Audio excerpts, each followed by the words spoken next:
Hello friends, आज हम लोग स्किनर का ऑपरेंट कंडीशनिंग थ्योरी को पढ़ेंगे। स्किनर के द्वारा दिया गया ऑपरेंट कंडीशनिंग, जिसे हिंदी में क्रिया प्रसूत अनुकूलन भी कहते हैं। बीएफ स्किनर, जो कि बिहेवियरल साइकोलॉजी के प्रणेता ज्ञाता थे, उन्हें बिहेवियरिस्ट भी कहा जाता है, वो ऑपरेंट कंडीशनिंग थ्योरी को साइकोलॉजी में इंट्रोड्यूस किए। उनके हिसाब से उनका मानना था कि लर्निंग जिसमें कि स्वैच्छिक व्यवहार, वॉलंटरी बिहेवियर, जिसमें स्ट्रेंथन होता है, मजबूत होता है या कमजोर होता है, या तो मजबूत होता है या तो वीकेंड होता है। मतलब कि जिस लर्निंग है जिसके द्वारा स्वैच्छिक बिहेवियर या तो मजबूत होता है या तो कमजोर होता है, बाई कंसिक्वेंसेज, जो इसके कंसिक्वेंसेज होते हैं उसकी वजह से जो भी बिहेवियर है, स्वैच्छिक बिहेवियर, वो या तो मजबूत होता है या तो कमजोर होता है, स्ट्रेंथेंड होता है या वीकेंड होता है। He said that many human behaviours, बहुत सारे मानव व्यवहार ऐसे होते हैं जो कि ऑपरेंट होते हैं, रेस्पोंडेंट नहीं होते हैं। मतलब ऑपरेंट का मतलब हुआ कि वो क्रिया प्रसूत होते हैं, और रेस्पोंडेंट नहीं होते मतलब वो रेस्पॉन्ड नहीं करते किसी व्यवहार, किसी, जैसा कि क्लासिकल कंडीशनिंग में था कि रिस्पॉन्ड करते थे, स्टिमुली, कुछ भी स्टिमुली है तो उसको वो रिस्पॉन्ड करता था। यहाँ पर उनका कहना है कि वो रेस्पोंडेंट नहीं होते बल्कि ऑपरेंट होते हैं, जहाँ पर कि respondents are elicited by specific stimuli such as Pavlov's bell. Pavlov के थ्योरी में, क्लासिकल कंडीशन में क्या था कि रिस्पांस कैसे आता था, जब घंटी बजती थी तब उस डॉग के मुंह से सलीवा आता था, है ना, जैसा हम लोग पढ़े हैं। तो वो स्पेसिफिक स्टिमुली था जिसकी वजह से ही कुत्ते के मुंह से लार बनना शुरू होता था। लेकिन ऑपरेंट कंडीशनिंग में ऐसा नहीं होता है। उनका कहना था कि सारे बिहेवियर, स्किनर का मानना है कि सारे बिहेवियर इस तरह के नहीं होते। मोस्ट ऑफ ह्यूमन बिहेवियर जो है वो ऑपरेंट होता है, मतलब कि जो अपने आप हो जाता है, स्वैच्छिक हो जाता है, वो किसी चीज से कराया नहीं जाता, वो क्रिया प्रसूत होता है। बिहेवियर लाइक रिस्पॉन्स और action is simply a word for what a person does in a particular situation. Behaviour क्या है? बिहेवियर एक तरह का रिस्पॉन्स है या एक ऐसा एक्शन है जो कि पर्सन, कोई भी व्यक्ति करता है किसी खास सिचुएशन में, जो व्यक्ति करता है उसके द्वारा जो एक्शन होता है उसको बिहेवियर कहा जाता है। It lies between antecedents and which are the event that precede a behaviour and consequences which events that follow a behaviour और एक्शन। इसका मतलब है, उनका कहना है कि बिहेवियर जो है ना, वो किसी घटना के पहले या किसी व्यवहार के पहले जो घटना होती है उस की वजह से होता है, या फिर उसका, उस घटनाओं का प्रभाव होता है जो कि किसी व्यवहार के बाद होता है। ठीक है, तो बिहेवियर क्या है? वो एंटीसीडेंट और प्रीसीडेंट दोनों के बीच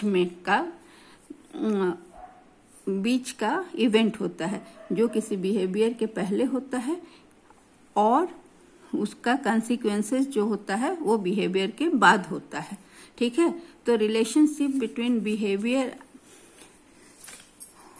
एंटीसीडेंट और कंसिक्वेंस क्या हुआ कि पहले एंटीसीडेंट, फिर बिहेवियर, किसी व्यवहार के पहले क्या हुआ? एंटीसीडेंट, और किसी व्यवहार के बाद, और कंसिक्वेंस, उसके बाद उस व्यवहार का क्या होता है? कंसिक्वेंस। मतलब कि कोई भी व्यवहार के पहले जो होता है उसको एंटीसीडेंट कहते हैं, फिर बिहेवियर होता है, फिर बिहेवियर का कंसिक्वेंसेस होता है, that precede a behaviour and consequence which events आप दैट फॉलोज ए बिहेवियर और एक्शन। मतलब किसी बिहेवियर के पहले जो एक्शन हुआ that is known as antecedent, और उस बिहेवियर का जो रिजल्ट हुआ, जो कंसिक्वेंस हुआ, उसको कहते हैं हम प्रेसिडेंट। एंटीसीडेंट दैट प्रीसीड का मतलब होता है कंसिक्वेंस, प्रेसिडेंट मतलब बिहेवियर का जो प्रभाव होता है या रिजल्ट होता है।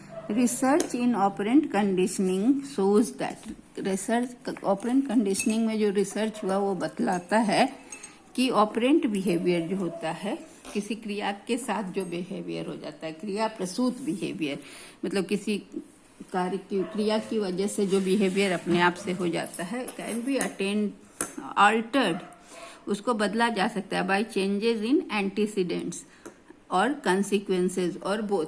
जो भी व्यवहार होता है, जो ऑपरेंट बिहेवियर होता है, उसको बदला जा सकता है। कैसे? तो एंटीसीडेंट हमने क्या बताया कि जो घटना के बिहेवियर के पहले की घटना, उसके द्वारा, या बिहेवियर के बाद जो घटना होती है उसके द्वारा, या दोनों के द्वारा इसको बदला जा सकता है। स्किनर ने अपने एक एक्सपेरिमेंट से बताया, जिसे उन्होंने उसके लिए एक एक्सपेरिमेंट बॉक्स बनाया, जिसको स्किनर बॉक्स या ऑपरेंट चैम्बर भी कहते हैं। ठीक है, तो वो उसमें क्या किया कि कैसे अध्ययन किया, to study reinforced responding without breaking the experiment in discrete trials. Discrete trials का क्या मतलब हुआ? कंटिन्यूअस नहीं, जो कंटिन्यूअस ट्रायल नहीं था, रुक के डिस्क्रीट ट्रायल्स के द्वारा उन्होंने एक एक्सपेरिमेंट किया और इसको समझाने की कोशिश की। इसके लिए उन्होंने स्किनर बॉक्स बनाया, या ऑपरेंट चैम्बर इसको कहते हैं। वो एक बॉक्स था जिसमें एक साइड में डिवाइस था और दूसरे साइड में क्या था, animal that can be worked. एक एंड पर डिवाइस था जिसको कि जो भी एनिमल को उसमें वो डालते, वो उस पर एक्शन करता है या उस पर वर्क करता है, या उससे उसको, तो उसके लिए उन्होंने रैट्स को लिया, कैट्स को लिया, बिल्ली, चूहा और बिल्ली के लिए जो डिवाइस था वो था लीवर। ठीक है, वो लीवर को दबाने से उनका जो एक्सपेरिमेंट था वो पूरा होता था। और पिजन के लिए उन्होंने एक डिवाइस लिया था, एक स्मॉल पैनल कॉल्ड की, विच कैन बी पेक्ड। ठीक है, तो हम आज इसमें रैट वाला डिवाइस के बारे में जानेंगे, क्योंकि हमको केवल उनके एक्सपेरिमेंट को समझना है, और ये यूजीसी नेट के लिए जरूरी है, इसलिए इसके टर्म्स और थ्योरी को समझना जरूरी है। एक एक्सपेरिमेंट से हम लोगों को पता चल जाएगा स्किनर का थ्योरी। तो लीवर एंड की क्या है? Switches that activate when positive reinforcement is use. मतलब जब पॉजिटिव रीइंफोर्समेंट मिलता है, जब उनको कुछ गेन होता है, कुछ प्राइज मिलता है, रिवार्ड मिलता है, इस टाइप का चीज, तो ये क्या है कि एक्टिवेट हो जाते हैं लीवर और की। तो स्किनर का एक्सपेरिमेंट को हम देखते हैं कि पहला कंडीशन था ऑपरेंट कंडीशनिंग में स्किनर का, जो था कि सबसे पहला क्या किए वो कि एक भूखे चूहे को, hungry rat to get food pellets when they are delivered by experimenter who operates pellet. क्या हुआ कि एक भूखे चूहे को बॉक्स में रखा गया। ठीक है, और उसको जो एक्सपेरिमेंट कर रहा है, वो एक्सपेरिमेंटर जो है, उसको उस बॉक्स के ऊपर जो बटन बना है, उस बटन को दबाता है, तो बाहर से बटन दबा है, उस बटन को दबाता है तो चूहे को खाना मिलता है, खाने का पेलेट मिल जाता है ऑपरेंट चैम्बर में। तो pellets are delivered 1 by 1 after a time. जैसे तो वो क्या कर रहा है, एक्सपेरिमेंटर जो है वो बटन को दबा रहा है और पेलेट वहां डिलीवर हो जा रहा है, तो एक एक करके वो पेलेट देते जा रहा है। और उस जैसे after a time rat eats, हर पेलेट को खा ले रहा है चूहा। जैसे ही वो गिराया जा रहा है बटन को दबाने से, जैसे ही एक्सपेरिमेंट करने वाला बटन दबाता है तो फूड पेलेट गिर जाता है बॉक्स में और उसको चूहा तुरंत खा लेता है। ठीक है, अब क्या करता है कि एक्सपेरिमेंटर अब छोड़ दिया, अब स्टॉप कर दिया, पेलेट अब नहीं, अब वो बटन पुश नहीं कर रहा है, इसलिए उसको पेलेट भी नहीं गिर रहा है। अब पेलेट नहीं गिर रहा है तो रैट जो है, चूहा जो है, वो बॉक्स में अब अकेला पड़ गया। ठीक है, और वो है, और एक साइड में वो लीवर है, जिससे कि वो लीवर उसको नहीं पता है, लेकिन उस लीवर से फूड रिलीज होगा, और वो चूहा है। तो जब चूहा काफी देर तक वहां पर ऐसे ही अलोन है, नहीं फूड मिल रहा है, तो वो भूखा जब हो जाता है तो वो क्या करता है कि उस इनएक्टिविटी में वो बैठा बैठा वो बॉक्स को एक्सप्लोर करना शुरू करता है, मतलब बॉक्स में खोजने लगता है खाने के लिए। तो वो खोजने के क्रम में अचानक से वो लीवर को एक्सीडेंटली प्रेस कर देता है। जो लीवर है खाना गिराने वाला, जो पैलेट मिलने वाला, वो लीवर को वो गलती से प्रेस कर दिया, और जैसे ही उसने पैलेट को ये लीवर को प्रेस किया, बस खाना मिल गया उसको, पैलेट ऑफ फूड रिलीज्ड। तो ये हुआ उसको रीइंफोर्समेंट। कैसे, क्या चीज का रीइंफोर्समेंट मिला उसको? जैसे ही उसने लीवर को दबाया तो उसको फूड मिल गया। So that is the reinforcement is contingent upon pressing the lever. जो लीवर के दबाने से उसको मिल गया, अब उसको खा लिया फूड पैलेट। तो फिर रेट क्या किया, एक बार मिल गया खा लिया, अब वो फिर कंटिन्यू किया एक्सप्लोर करने के लिए, बार बार बॉक्स में घूमने लगा। और आफ्टर वाइल थोड़ी देर के बाद वो लीवर को फिर प्रेस करने लगा अगेन और अगेन। वो सीख गया कि कैसे खाना मिल रहा है, तो उस लीवर को प्रेस करना शुरू किया बार बार, और उसे बार बार पैलेट मिला, क्योंकि वो ऐसा सिस्टम था कि जैसे ही लीवर को दबाता वैसे ही फूड का पैलेट उसको मिल जाता। तो then it presses the third time, दोबारा प्रेस किया, फिर मिल गया, तीसरी बार प्रेस किया, फिर चौथी बार, फिर पांचवी बार, हर बार प्रेस किया और उसको खाना मिल गया।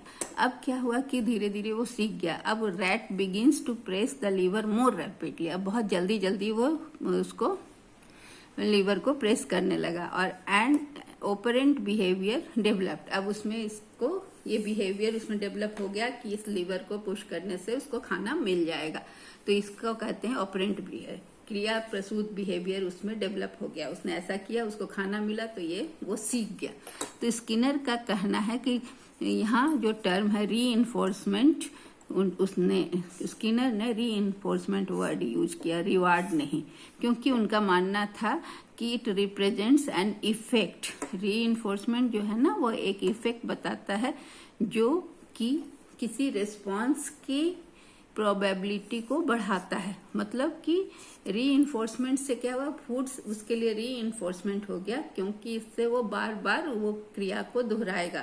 क्रिया प्रसूत अनुकूलन हो गया। क्रिया प्रसूत अनुकूलन का मतलब हुआ कि उसका जो क्रिया है, जो मतलब एक्टिविटी है, एक्शन से उसको आदत होगी कि इस एक्शन से उसकी कंडीशनिंग हुई कि इस एक्शन को करेंगे तो मुझे फूड मिलेगा। सो इसलिए उन्होंने इसको रीइंफोर्समेंट कहा, ना कि रिवार्ड। तो इसको उन्होंने रीइंफोर्समेंट को इस तरह से डिफाइन किया कि a reinforcer is any consequence that strengthens the behaviour it follows. Reinforcer क्या हुआ कि वो कंसिक्वेंस हुआ, क्या हुआ, फूड का पैलेट रीइंफोर्सर हुआ, जो कि लीवर दबाने के प्रोसेस को, बिहेवियर को वो बढ़ाया या मजबूत किया, जिससे कि वो रैट बार बार उस लीवर को दबा रहा था। तो रीइंफोर्समेंट प्रोसेस को हम इस तरह से दिखा सकते हैं कि बिहेवियर ने क्या किया, बिहेवियर उसका रीइंफोर्सर बना। रीइंफोर्सर का कंसिक्वेंस मिला स्ट्रेंथेंड एंड रिपीटेड बिहेवियर। उसने बिहेवियर किया तो उसको फूड का पैलेट मिला, जिसने उसके इस बिहेवियर को क्या किया, स्ट्रेंथेंड किया और रिपीट किया, बार बार रिपीटेड बिहेवियर उसका हुआ। तो ये कंसिक्वेंस हुआ और ये इफेक्ट हुआ। ठीक है, तो reinforcer can be defined as the environmental event. ठीक है, environmental event that is the consequence of an instrumental response that makes the response more likely to occur again। reinforcer क्या हुआ कि वो एक ऐसा इवेंट हुआ जिसने रीइंफोर्स किया, फूड मिला, जो इस एक इंस्ट्रूमेंटल रिस्पॉन्स है कि वो जब लीवर दबाएगा तो उसको खाना मिलेगा। तो ये रिस्पॉन्स को बार बार हो ऐसा कर दिया, रिकर करे, बार बार हो, इस वो फूड पैलेट ने उसको प्रेस किया। अब रीइंफोर्समेंट दो तरह का होता है, एक होता है पॉजिटिव रीइंफोर्समेंट, जिसमें क्या होता है कि जब बिहेवियर जो है ना वो नया स्टिमुलस प्रोड्यूस किया, क्या हुआ कि उसका बिहेवियर, जब उसने लीवर को प्रेस किया चूहा ने, तो उसको क्या मिला, फूड का पैलेट। तो ये स्टिमुलस हो गया, विच when it follows A response, उसका रेस्पॉन्स मिला तो वो क्या हुआ कि वो फिर से लीवर दबाएगा और फिर से फूड पैलेट मिलेगा। तो ये फिर से करने के लिए उसको मतलब बढ़ावा दिया, इंक्रीज, वो क्या किया कि ये मतलब संभावना को बढ़ा दिया कि वो बार बार लीवर को प्रेस करेगा और फूड को का पैलेट उसको मिलेगा। दूसरा है नेगेटिव रीइंफोर्समेंट। ये कंसिक्वेंस क्या है कि बिहेवियर को क्या करता है, the consequence that strengthens the behaviour is the disappearance of stimulus and this process is called negative reinforcement. कि अगर कोई पर्टिकुलर कोई एक्शन अगर किसी बुरे सिचुएशन से बचा रहा है कोई एक्शन, तो ये एक्शन क्या होगा कि जब भी वैसा सिचुएशन आएगा तो ये एक्शन रिपीट होगा। जैसे क्या है कि उसको नेगेटिव रीइंफोर्समेंट में क्या होता है कि जैसे कुछ सीट बेल्ट बजर, जब भी कोई खतरा होगा सीट बेल्ट बजर होगा, बजने लगेगा, तो ये क्या हुआ कि ये नेगेटिव रीइंफोर्समेंट है कि कभी भी ऐसा सिचुएशन आएगा एवर्सिव सिचुएशन, तो जिससे बचने के लिए ये चीज को कोई भी व्यक्ति बार बार फिर वो सीट बजर को दबाता है। और पॉजिटिव रीइंफोर्समेंट में क्या होता है कि किसी भी बच्चे को अगर प्रेज मिल रहा है पेरेंट्स से या टीचर से रिवार्ड मिल रहा है, इस तरह का चीज जो है ये सब पॉजिटिव रीइंफोर्सर है, जो कि वो किसी भी बिहेवियर को बार बार अच्छा बिहेवियर करने के लिए बाध्य करता है। तो ये हुआ नेगेटिव। और ये नेगेटिव रीइंफोर्समेंट भी पनिशमेंट नहीं है, ये क्या है कि किसी भी विपरीत परिस्थिति से बचने का तरीका है। तो जो एक बार बचाता है उसको लोग बार बार करता है ताकि उस तरह का सिचुएशन से बचा जा सके। तो पॉजिटिव रीइंफोर्समेंट और नेगेटिव रीइंफोर्समेंट दोनों में से कोई पनिशमेंट नहीं है। एक है कि रिवॉर्ड मिलता है तो लाइक्लीहुड बढ़ता है कि अच्छा बिहेवियर फिर होगा या अच्छा काम या उस तरह का काम होगा जिसमें कि उसको रीइंफोर्समेंट मिले। और नेगेटिव रीइंफोर्समेंट में होता है कि कोई भी गलत सिचुएशन, कोई भी खतरनाक सिचुएशन से बचने के लिए अगर कुछ एक्शन किया गया या सीट बेल्ट बजर दबाया गया, तो जब भी वैसा सिचुएशन होगा तो उसको हटाने के लिए, उससे बचने के लिए फिर वो किया जाएगा। तो इसको कंफ्यूज नहीं करना है पनिशमेंट से। Negative reinforcement is often confused with punishment, ये गलत वहां भी मैंने बताया। द प्रोसेस ऑफ रीइंफोर्समेंट, चाहे पॉजिटिव हो चाहे नेगेटिव हो, always involves strengthening the behaviour. ये क्या हमने देखा कि जब भी पॉजिटिव रीइंफोर्समेंट है तो अच्छा बिहेवियर बढ़ता है, और नेगेटिव रीइंफोर्समेंट से क्या है कि बचाव, किसी खतरे से बचाव वाली स्थिति को में उसका बार बार प्रयोग किया जाता है। और पनिशमेंट क्या है दूसरी, on the other hand punishment क्या है कि वो बिहेवियर को सप्रेस करता है या डिक्रीज करता है। ठीक है, कि बिहेवियर किसी, अगर कोई बिहेवियर के लिए पनिशमेंट मिलता है तो वो followed by a punishment is likely to be repeated again in similar situation. It is the, मतलब क्या है कि इज नॉट लाइकली, अगर किसी चीज के लिए पनिशमेंट मिल गया तो वो फिर से वो घटना नहीं होगी। इसके लिए मतलब सिमिलर सिचुएशन में ऐसा ना हो, इसकी कोशिश की जाती है। ठीक है, अगला है टाइप्स ऑफ पनिशमेंट। दो तरह का पनिशमेंट होता है, टाइप 1 पनिशमेंट और टाइप 2 पनिशमेंट, प्रेजेंटेशन पनिशमेंट और रिमूवल पनिशमेंट। तो प्रेजेंटेशन पनिशमेंट क्या होता है कि जब किसी भी स्टिमुलस का बिहेवियर, मतलब कोई भी अपीयरेंस जब होता है किसी भी स्टिमुलस से, तो बिहेवियर को या तो वो सप्रेस करता है या तो डिक्रीज करता है। कोई भी स्टिमुलस जो है, सो जैसे मान लो कि कोई काम किया गया, बिहेवियर जिसमें सप्रेस हो गया, तो उसको प्रेजेंटेशन पनिशमेंट कहते हैं। मतलब कि पनिशमेंट है, ये है तो सजा, लेकिन ये प्रेजेंटेशन पनिशमेंट में क्या है कि इसमें ऐसा स्टिमुलस मिलता है कि वो फिर वो गलत व्यवहार जो हुआ जिसके चलते पनिशमेंट मिला वो फिर नहीं होता है, वो सप्रेस हो जाता है, डिक्रीज हो जाता है। जैसे किसी बच्चे को एक्स्ट्रा वर्क दे दिया गया या स्कूल के छुट्टी के बाद भी उसको स्कूल में रोका गया, इस तरह का जो पनिशमेंट होता है इसको हम टाइप 1 पनिशमेंट या प्रेजेंटेशन पनिशमेंट कहते हैं। और रिमूवल पनिशमेंट क्या होता है, ये टाइप 2 पनिशमेंट होता है। इसमें क्या होता है कि स्टिमुलस को हम रिमूव कर दिए, इसमें स्टिमुलस दिख रहा है कि आपको स्कूल में रुकना है, आपको ये काम करना है, और रिमूवल में क्या हुआ कि हम रिमूव कर दिए, ये स्टिमुलस को ही रिमूव कर दिए। जैसे no TV for 1 week, it decreases the chance of behaviour occurrence again. Removal punishment में क्या होता है कि वो बिहेवियर फिर नहीं होगा, क्योंकि उसका प्लेजेंट स्टिमुलस जो होता है उसको हम हटा देते हैं। तो उससे बिहेवियर उसका चेक हो जाता है। ठीक है, अगला इसका है कि इंटरमिटेंट रीइंफोर्समेंट शेड्यूल क्या होता है।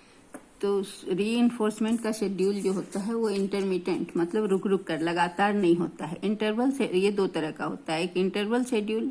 इंटरवल शेड्यूल में क्या होता है, रीइंफोर्समेंट जो दिया जाता है तो दो रीइंफोर्समेंट देने के बीच में जो टाइम होता है, जो इंटरवल होता है, उसको इंटरवल शेड्यूल कहा जाता है। जैसे दो रीइंफोर्समेंट देना है तो उसके बीच का जो हम समय का अंतराल रखे उसको हम कहते हैं इंटरवल शेड्यूल। सो इंटरवल शेड्यूल जो होता है वो फिक्स्ड भी होता है और वेरिएबल भी होता है। तो फिक्स्ड शेड्यूल क्या होता है, जबकि मान लीजिए कि किसी को देना है कोई रीइंफोर्समेंट, तो ये फिक्स्ड में क्या हुआ कि चार चांस के बाद देंगे, हर चौथे चांस के बाद देंगे या हर पांचवें चांस के, तो ये फिक्स्ड रेशियो हुआ। वेरिएबल रेशियो हुआ कि जब भी हम रीइंफोर्समेंट देंगे तो वो अपने हिसाब से वेरी करते जाएंगे, कभी 2 बार में दे देंगे, कभी 4 चांस के बाद देंगे। ठीक है, और रेशियो शेड्यूल क्या है कि ये number of responses learner give between the,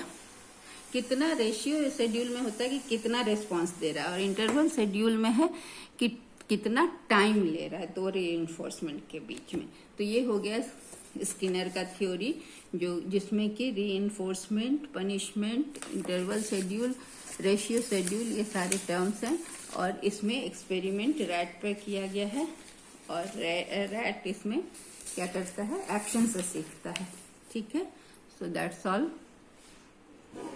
thank you.